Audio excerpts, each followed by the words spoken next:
اداره پرستا و حیولات کالوگ روسیه روز 17 مارس سال 2023 خبر داد که باز 12 مهاجر غیر قانونی را از حدود این ولایت اخراج کردند.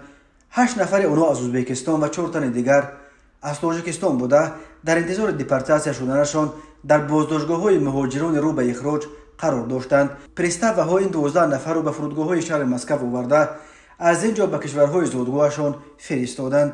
اداره پرستا و میگوید که آنها در حدود ولایت کالوگ غیر قانونی کار و زندگی میکردند و به این دلیل دادگاه حکم اخراجشان از قلمرو روسیه را صادر کرده است.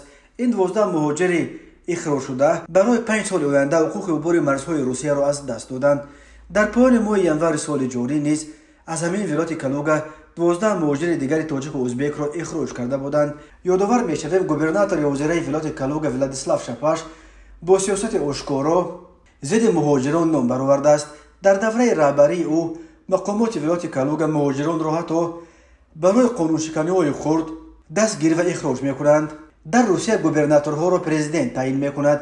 متاسفانه سالهای آخر پرزیدنت روسیه ولادیمیر پوتین در چندین ولایت نفران آشکارا ضد مهاجران را گوبرناتور تعیین کرد. برای کشورهای چون تاجیکستان که منبع اساسی تامین روزگار اکثر خانواده‌هایشان پول از روسیه فرستاده عزیزان مهاجرانشان است، از حق سفر به روسیه محروم شدن هر مهاجر به معنای از یک منبع اساسی درآمدش محروم شدن دست کم یک خانواده است. سال گذشته از روسیه به تاجیکستان اساساً با شرافت مهاجران 2.5 میلیارد دلار پول فرستاده بودند.